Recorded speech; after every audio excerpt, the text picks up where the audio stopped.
Mobile Suit Gundam, a franchise that really blends a hobby with an act of love.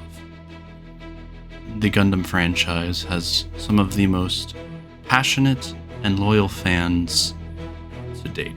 When I say that Bandai goes all out with their figures and their model kits and whatever else they have in terms of merchandise, art, media, what have you, I mean it. And so today, we'll be looking at the newest offering of Mobile Suit Gundam, A Witch from Mercury, or The Witch from Mercury, and that is the Banpresto Suletta Mercury. First, let's take a look at the design of the box. Really, we see Suletta's face in full glory and the complete stature of the figure, which, in my opinion, looks very nice. And for the price, it's kind of hard to beat. I mean, if you look at it very closely, a lot of fans have been complaining about her looking kind of whitewashed, but as we'll be getting to shortly, I don't believe that to be much of an issue. Taking a look at the figure here, you might notice it does look better in some angles compared to others. But overall, the pose and the style and the, surprisingly, the weight is all very good. That being said, I have quite a few problems with this figure that I need to talk about. But first, let's talk about the good. The good being, it's Suletta Mercury. You can't go wrong with that. I think it looks great from this side angle. At least in the camera, if you look at it from an above angle, you start to see it all fall apart. It really does look best from a lower angle, where you can see a lot more of the detail, especially because of the bangs up here. It makes it very hard to actually see her face if viewed upon from above. So, note, if you are placing this figure in your collection, you definitely want to have it higher as opposed to lower.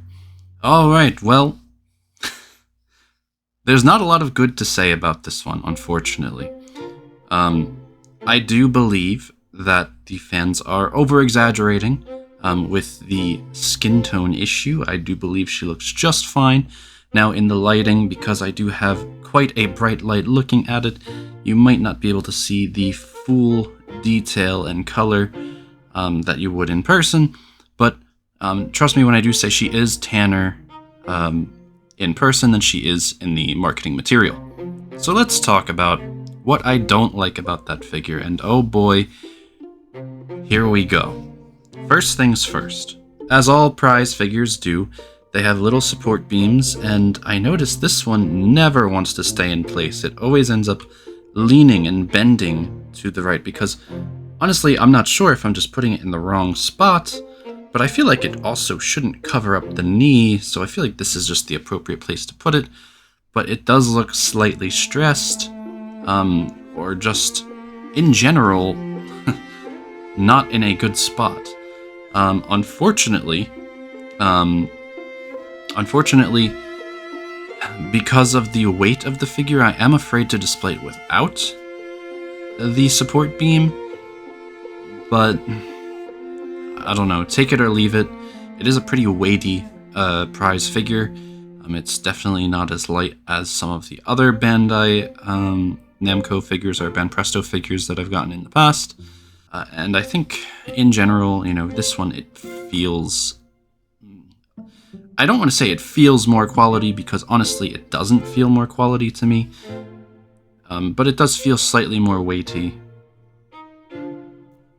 For the first mark here, I'm going to take her off the base, and we will see that it is just standard plastic pegs with a little support for the foot underneath, right in between the heel and the toes.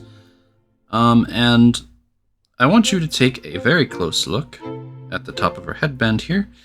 Glue marks. Disgusting. I want you to take a close look around the neck. More dry glue marks.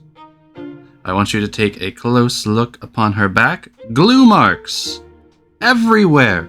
This figure has so many glue marks! I've really got to admit, I was very excited for this figure. Unfortunately, the quality standards are not good now. I do think it looks okay, physically, but the glue marks are a real negative mark towards the quality of the figure in the end of things. So I do want to say that even though you can't really tell, her face does look a little awkward. I think the mouth specifically is a little unnerving. Her eyes are fine. Her hair is fine. Especially in the right light, I think it looks pretty good. But man, I am very disappointed at the build quality. That being said, again, it's not a weight issue, it's just a general manufacturing issue that I don't really know how Bandai got away with, considering they've made so many better figures in the past. Now, if we do look here, you do see Suletta Mercury, the figure here that I'm reviewing today, next to the Gundam model kit, Gundam Girls, whatever you want to call it, Suletta Mercury from the Witch from Mercury line, and I do believe that it looks quite a bit better, but obviously, it is, a non-posable figure, and for something that has joints, obviously, you want to be able to pose it, you want to be able to do a bunch of different things with it. Now, it does lack the expressiveness, but then again, I'm choosing just a neutral face here. I have it completely panel-lined from top to bottom, which, surprisingly, the detail is lacking in the Banpresto figure, which surprises me a bit because if you do actually look at the artwork, promotional material, the anime itself, you will see that there is some lining that is not displayed here, specifically in the torso and the legs. The legs I can forgive because you do see a little bit of a groove there, and I feel like it's not as necessary. This is more so to display that there's a groove in the leg where the pants kind of fold. And here there is a line, but it's kind of difficult to see without good lighting. I know you can see it pick up on the camera, but I just don't think it's enough, especially given the source material. That being said, I typically don't prefer model kits over figures, but of course I do love Gundam, so I have a ton of them. I'm still left very much disappointed with this figure in comparison, and for all of the above reasons listed, would I say get this one over this one? Not necessarily, it depends on who you are and what your interests are. I believe that they both have great merits in and of themselves, but should you buy this one over this one or vice versa, that would be up to you. Personally, I do like the way this one looks more, but the glue marks are really unforgivable, I mean, so I do generally prefer this one better, and you can pose it next to Minorine for quite a cute couple's pose. But if you want a nice, fun, and quick build, I highly recommend going with the model kit, as it is very pleasurable to put together. Again, this is the Gundam Witch from Mercury line Suletta Mercury Banpresto prize figure, and I will put the price of the figure right down here for how much I got it. So if you find yourself interested in one of these, I will leave a link in the description below. Again, one of my favorite Gundam characters, one of my favorite Gundam protagonists even. So if you enjoyed watching, leave a like, please comment and subscribe. I would very much appreciate it. And I will see you again next time. Bye-bye.